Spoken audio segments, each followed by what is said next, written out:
Hello everyone, I'm Lazy Grouse, and Shadow of Change is almost out, so let's take a look at the units that Tzeentch brings to his faction, starting with the Changeling himself. And the Changeling is a caster lord with Tzeentch magic, at least to start with, because the Changeling's whole thing is that he can turn into any other legendary lord, so while he's the Changeling he casts Tzeentch magic, but if he turns into, let's say, Warsack, then he'll get Warsack's orc magic along with the stats of the character. So I guess Warsack might not be the best target, unless you want to stomp on things with Foot of Gork, when you could transform into characters like Be'lakor or Skarbrand. But while you're not transformed, he can be pretty sneaky, because while your magic is 15 or greater, he's got stalk and some damage resistance, and if he gets spotted, he can create a clone of himself and turn unspottable. So you can use it for some really fun strategies like sneaking up behind the enemy army, and when you get close, transform into something like Cole that can just ram into their backline from nowhere. And overall, he's just a really unique character with a lot of potential for some Tzeentchian trickery. They also get two legendary heroes, which will get their own videos for a more thorough look.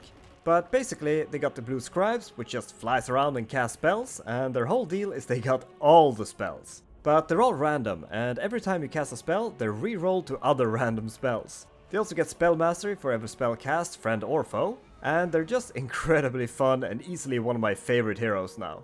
And they also got Occult Hellbrass, which is a heavily armored Tzeentch hero that will give Sigvald a run for his money. Because he got great defenses, he heals over time, and he's got anti-infantry high AP attacks, so you can just throw him into infantry and leave him there and he'll do great. But moving on to regular units, we got Songgors, which is a pretty good mid-tier infantry unit with decent stats in Vanguard, and they get stronger the more spells you cast, which makes them pretty good in a long fight where you cast a lot of spells, but I'm honestly a little bit disappointed with them because they're just a bit basic as kind of a midpoint between Marauders and Chaos Warriors or Forsaken with a Tzeentchian ability. But I guess that's fine, there has to be some basic units in the roster and they're filling a spot. But they also look really basic, they're kinda just beastmen with Tzeentch armor, give them some beaks or bluish skin or something. But I guess besides the look, they're a fine unit, but they can probably be replaced pretty early with Forsaken or Chaos Warriors, depending on if you need damage or defense. And I think they're probably a bigger addition to the beastmen roster than Tzeentch, so they're kind of a bigger win for them to be honest. And next we got the Cockatris, which is a flying terror-causing monster that's pretty much a direct upgrade to the Chaos Manticore, because it's got pretty good stats with poison and magical attacks with great AP, so it can do some really good damage against characters and single entities. And it also has the ability Petrifying Gaze, which debuffs enemies around it with lower attack and speed, which helps a lot in a duel, but it's also a really good support ability for blobby fights. And then finally we have the big weird tentacle monster, the Mutilith Vortex Beast. And it is definitely a beast because it can kill most things. It can bring down large stuff and characters with amazing attack and damage with 30 bonus versus large and great AP. It buffs units around it with attack so it can support other units close by, but it also has a Mortis effect and Disorient effect in an area around it, so in a blobby fight it will drain everything to death while debuffing enemies and buffing allies, while also just killing everything with its strong attacks as well. So just an excellent endgame monster, especially for Kairos, since it's got kind of a mediocre defense but a big health pool, so it's a great regrowth target for Kairos.